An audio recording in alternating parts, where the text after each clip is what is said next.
The dun mare put me on my back the third morning running.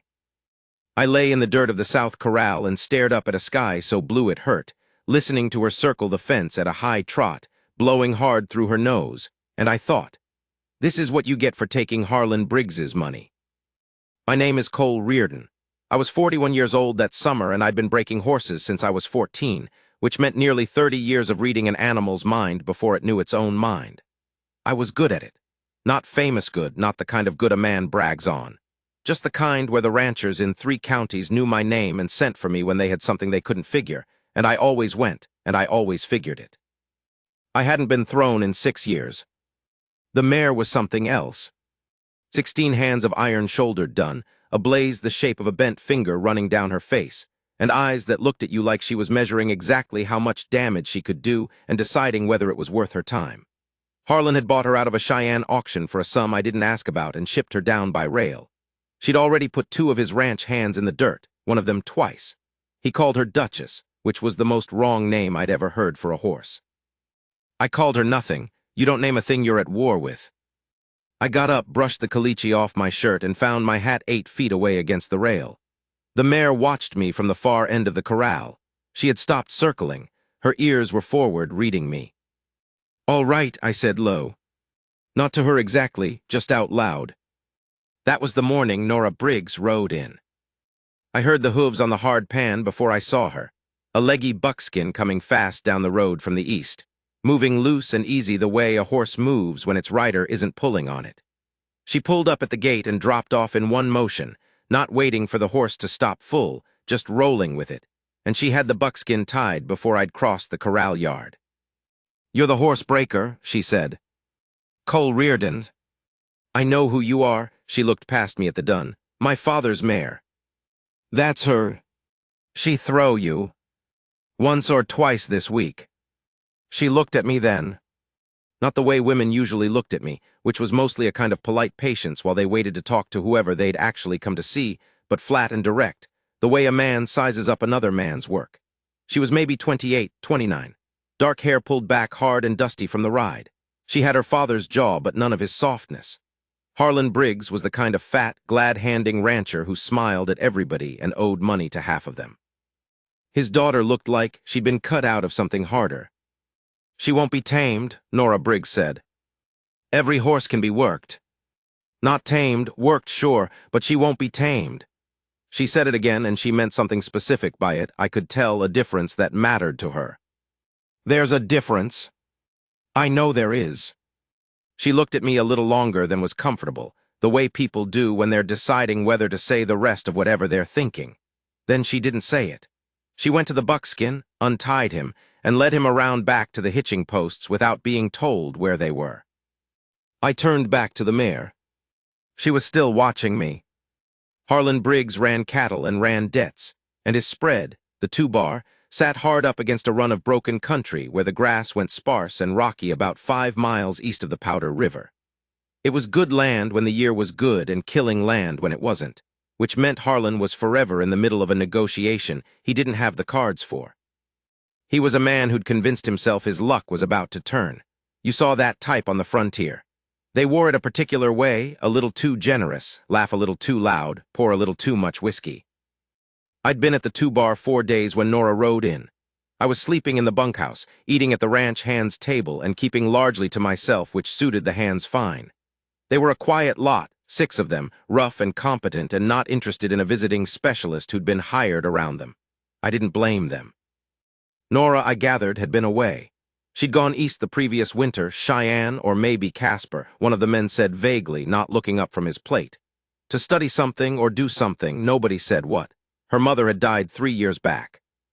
Her father's spread of debt had gotten considerably wider since then, which was the kind of arithmetic nobody wanted to say out loud at supper.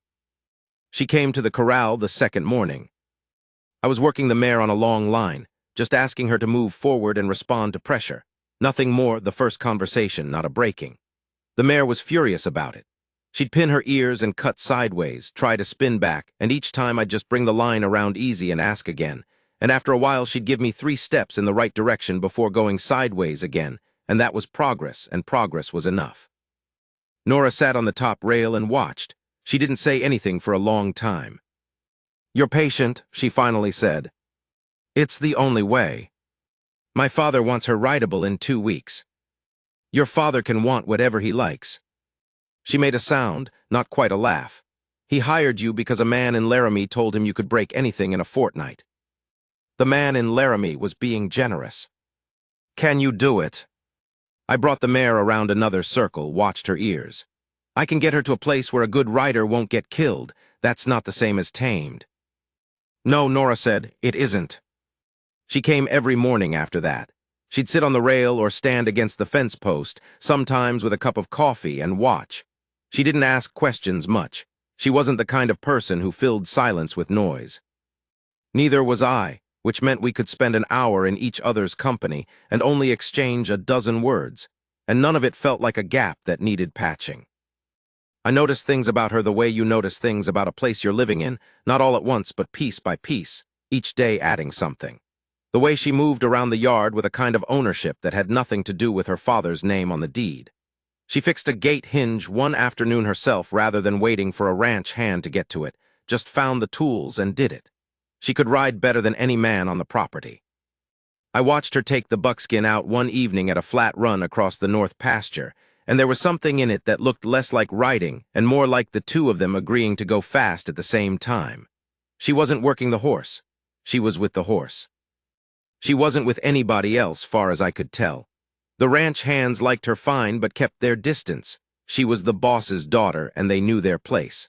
Harlan talked about her more than he talked to her, which was a particular kind of loneliness I recognized. "I'd had a wife once. That's not a story I went around telling, and I'm not going to tell all of it now. Her name was Margaret, and she died in the winter of '81, fever, quick, the way those things go when they go bad. We'd been married 4 years, and I'd spent most of them working horses on other men's ranches, and coming home smelling like sweat and saddle leather. And she'd been patient about it in a way that I didn't fully appreciate until she wasn't there to be patient anymore. After that, I just worked, kept moving mostly. There wasn't any particular reason to stop. By the time I came to the 2-bar, I'd gotten used to a life without much tenderness in it, and I'd made something like peace with that. Not the kind of peace where everything is settled. The kind where you just stop expecting different. The thing with the mare started shifting around the end of the first week. I'd stopped pushing, that was the change. I'd come into the corral and just be there, do my morning work, oil a bridle, move around the yard doing something useful, and let her decide when she wanted to come near. It took 3 days.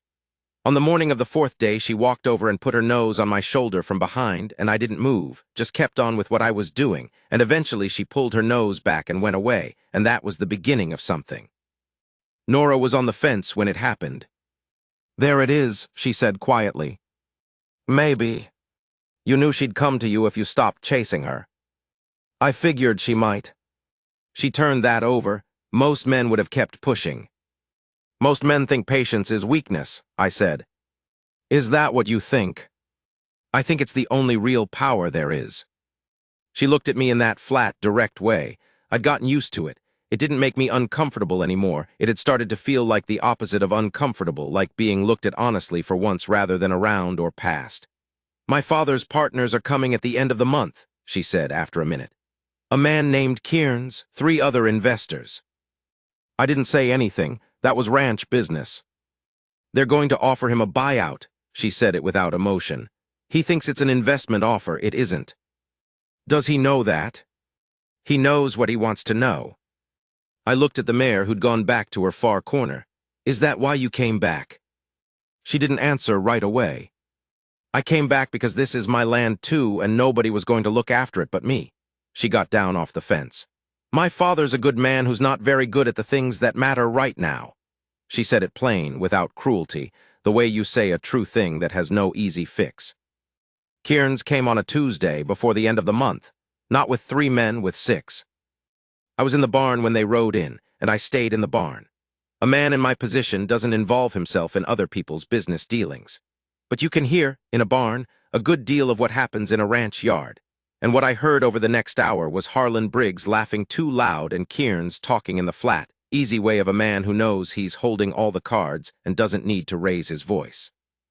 Nora came into the barn about an hour after they arrived. She didn't say anything. She picked up a currycomb and started working on the buckskin, and I could tell by the set of her shoulders and the way she was working the brush, too hard, mechanical, that she was furious. "Worse than you thought," I said. "They want 3/4 of the 2 bar, she kept brushing. "He'll say yes, he doesn't see any other way." "Is there another way?" "There's always another way. You just have to be willing to do the hard thing instead of the easy thing." She stopped brushing, stood with her back to me. "He's been trying to protect me from the hard thing my whole life, thinks it's kindness." I didn't argue that. "He owes a man named Aldridge in Casper," she said. $1,400. The note is due in 30 days. Kearns knows about the note. He's been waiting for it. If he buys in, he pays the note. Harlan thinks he's been rescued. And by spring, the 2 bar belongs to Kearns, and Harlan's got a small piece of something that used to be all his. "What does Aldridge want for the note?" She turned around. "What? Can Aldridge be bought out direct? Skip Kearns." She was quiet for a moment. Aldridge would settle for $1,200 if it was paid clean and in full. She said it like she'd already done that arithmetic a dozen times. "I have $800. I've been saving since I went to Casper. I've been working a bookkeeping job, which my father thinks is beneath me, and I think is the only thing keeping us from losing everything." A muscle moved in her jaw. "I'm $240 short." I was quiet for a minute. I did some arithmetic of my own. "I have 310, I said. She looked at me. "Don't. Your rates for boarding are reasonable. This is a business arrangement. Cole, you'll pay me back when the land's clear. Write up a note same as any business." She stared at me long enough that I felt the weight of it. "You don't know me well enough to do that." "I know you well enough." Another long silence. Outside, Kearns was still talking and Harlan was still laughing, and somewhere in the South Corral the dun mare was doing whatever the dun mare did when nobody was watching her. "Why," she said. I thought about saying something sensible, something about investment or about being owed the work either way. I thought about keeping it at arm's length, which was what I usually did with things. "Because it's the right thing," I said, "and because this is your land and he's going to take it from you if nobody does anything, and you're the only person I've met in 4 years who seems to give a damn about the right thing regardless of whether it's easy." I said it all at once and didn't look away. She didn't look away either. "I'll write the note," she said. We rode to Casper together the next morning before the sun was up, me on a ranch horse and her on the buckskin. Harlan thought she was going to see a friend. I wasn't his employee in any respect that concerned this trip, so I didn't owe him an explanation. We rode mostly quiet. 40 miles is a long ride, and there's no point in burning your voice on it in the dark. The sky went from black to the particular dark blue that comes just before color, then to a washed-out pale, then finally to the gold and pink of a proper sunrise over open country. Out here in the mornings, the world had a cleanness to it that was hard to hold on to once the day got underway. Somewhere around the 15-mile mark, she said, "You've been alone a long time." "Not a question." "Since 81, I said. "What happened in 81? "My wife died." She was quiet for a while. "I'm sorry." "It was a while back." "That doesn't always mean much." "No," I agreed, "it doesn't." More silence. The horses moved together at an easy jog, the kind of rhythm that eats miles without thinking about it. "I was engaged once," she said. "In Casper, a lawyer. He was kind enough, but he wanted a kind of woman I'm not. Patient, gentle, content to sit in a parlor." A pause. "I didn't dislike him for it. People want what they want, but it wasn't what I was." "No," I said, "it wasn't." She looked at me sidelong at that. "You're agreeing without knowing what you're agreeing with." "I've known you 2 weeks. I know what you are." "Do you?" "You fixed that gate yourself. You rode back here from Casper when you could have stayed comfortable and safe and let your father manage his own ruin. You've got $200 from a bookkeeping job you took because it was the practical thing, not because you liked it. You know the difference between tamed and worked." I let that sit. "I know what you are." She was quiet again, but it was a different kind of quiet, the kind that has something in it, a warmth or a weight. We rode on. Aldridge was a fat, reasonable man in a brick office on Main Street in Casper who smelled like pipe tobacco and was glad to have the note paid. He asked no questions. He did the paperwork in about 20 minutes. shook both our hands, mine first, then Nora's, then reconsidered and shook Nora's again with some additional respect, and wished us good day. Outside on the boardwalk, Nora stood a moment with the papers in her hand, looking at them. "That's it," she said. "That's it." She let out a long breath. Something in her shoulders came down. Not a dramatic thing, just the small physical relief of a weight being lifted, the kind a person doesn't show when they're showing it to someone else. For a second her face was just a woman's face, not armored, not calculating, not solving anything. Just a woman who'd been carrying a thing and had set it down. She folded the papers into her coat. "Thank you," she said, simple, straight. "I'll want my 310 back." "With interest," she said. "At a fair rate." "I'll be the judge of fair." But there was something at the corner of her mouth that wasn't quite a smile and wasn't not a smile. We ate at a restaurant near the livery, proper food, a table with a cloth which felt strange to me. I'd been eating at ranch tables and off a bedroll for so long that the chair felt like a formal occasion. She'd changed into something cleaner while I'd seen to the horses, and her hair was down. I'd only seen it that way for a minute, and then she'd put it back up, but I'd noticed. We talked over supper in a way we hadn't on the ride, properly, like two people with the luxury of time. She told me about the bookkeeping job, about Casper, about the lawyer she'd almost married and hadn't. I told her about the work, about the horses, about Margaret, more than I usually told anyone. I wasn't sure why I was telling it. Possibly because she listened the way she watched a horse being worked, entirely present, not waiting for her turn to talk. "Do you think you'll stay?" she said. "At the 2 bar. She kept her eyes on her coffee cup. "Anywhere, in one place." "I haven't had much reason to." A pause, and now. I looked at her. She was looking at the coffee cup still, but her hands were very still on the table, and I understood she was asking something she wasn't going to ask any plainer than that. "I don't know," I said honestly. "Ask me again when the horses worked." She looked up then, that direct, flat look, and underneath it, just underneath, something I recognized as hope, though she was too practical a woman to wear it openly. "All right," she said. 3 days after we got back from Casper, Kearns came again. This time Nora was in the yard when he rode in. She handed him the copy of the Aldridge receipt before he'd fully dismounted. He read it twice. His face went very even, the way a man's face goes when he's recalculating. "The note is satisfied," she said. "We have no need of your offer, thank you for your time." Kearns looked past her at Harlan, who was standing on the porch with a look on his face I couldn't entirely read, part surprised, part embarrassed, part something else. Something like relief he wasn't ready to acknowledge. "Little girl," Kearns started. "Mr. Kearns," her voice didn't change. "You're on my father's land, and I believe we're finished with the conversation we were having. If there's some other business we haven't addressed, I'm happy to hear it." Kearns looked at her for a long moment. Then he remounted without saying anything else, and his men came with him, and they rode out. I was watching from the barn doorway.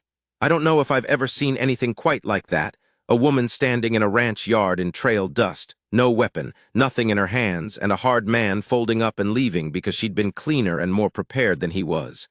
It wasn't loud. It was the quietest kind of authority. Harlan came down off the porch slowly. He stood next to his daughter and looked at the road where Kearns had gone. "The note," he said. "How?"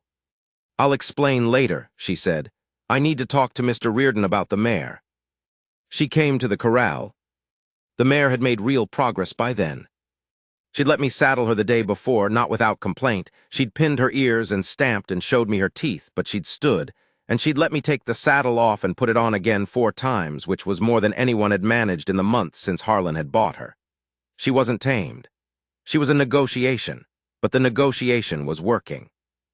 "Kearns left," Nora said. "I saw." She leaned on the fence and watched the mare. The mare watched her back, curious the way she was starting to be curious, not fearful, not calculating harm, just interested.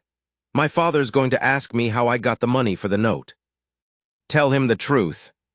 "The truth will embarrass him." "Yes," I said, "it will. He can be embarrassed and still have his land."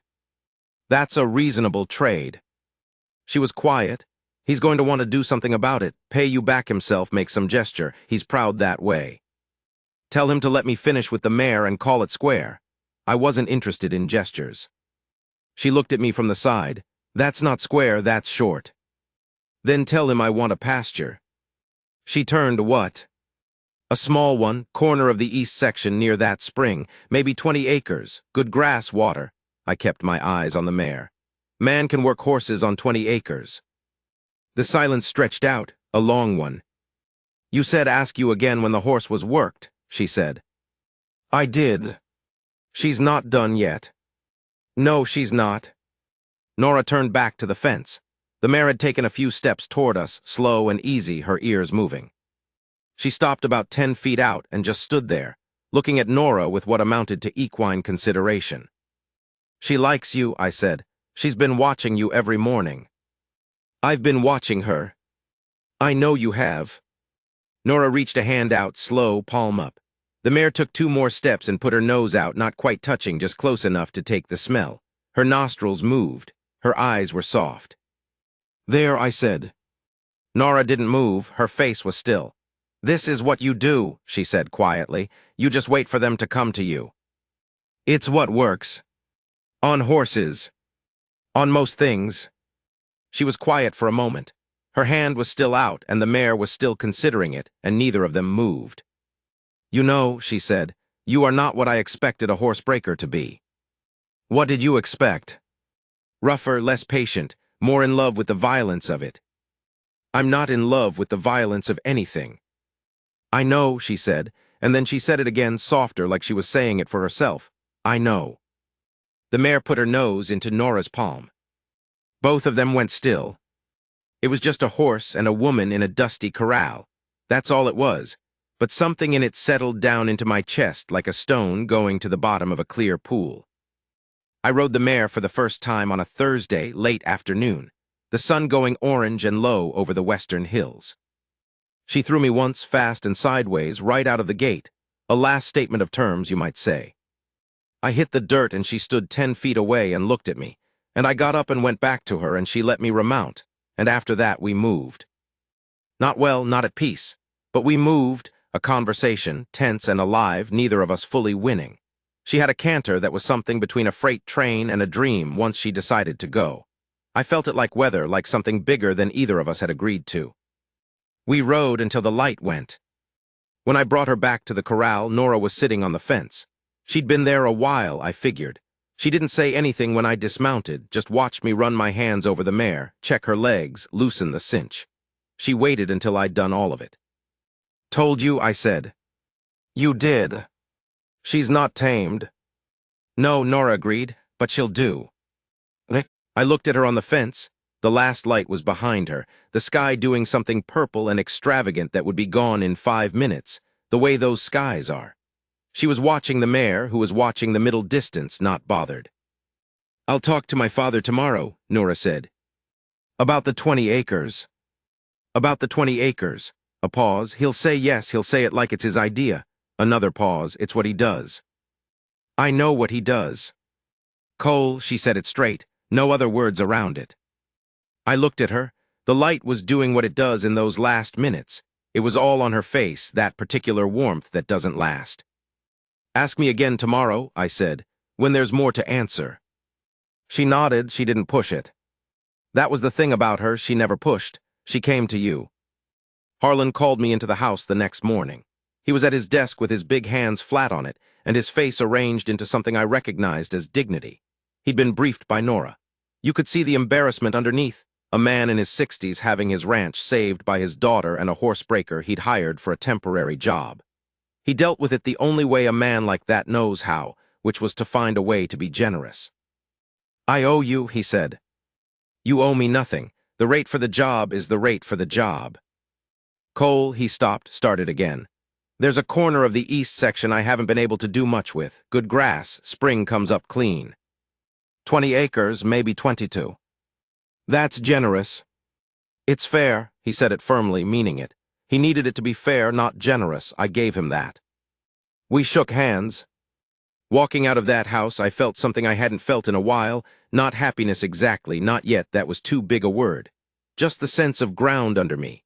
Solid ground of the kind you can build something on. I finished with the mare 2 weeks later.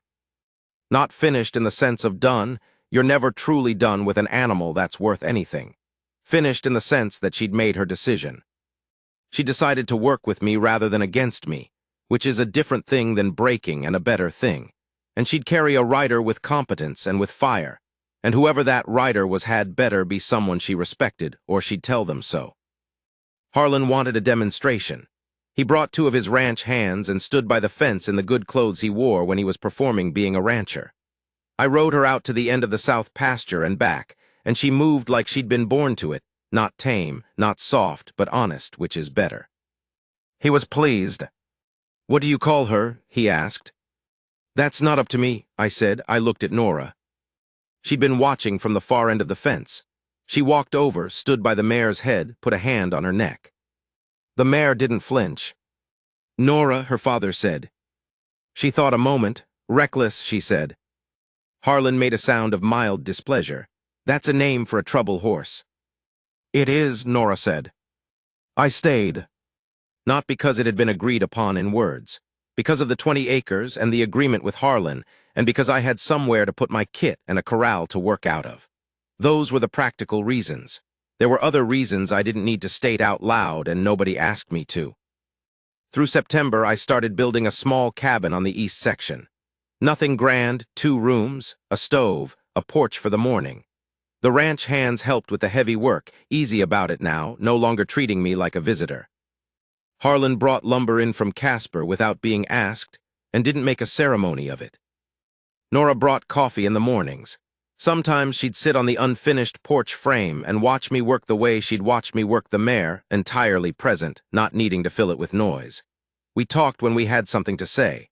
When we didn't, we didn't. One evening in late September, she came down to the east section while I was working on the south wall, the last light going flat and gold across the pasture. She had 2 cups of coffee, and she gave one to me without asking whether I wanted it, which is the kind of thing a person does when they're past asking. She sat on the pile of cut lumber and looked out at the pasture. Reckless was down there. I'd built a small paddock off the cabin, Harlan's gift of land plus some additional work, moving in the slow, purposeful way horses move when they're content. "You know," Nora said, "the whole town thinks something about this situation." "I expect they do.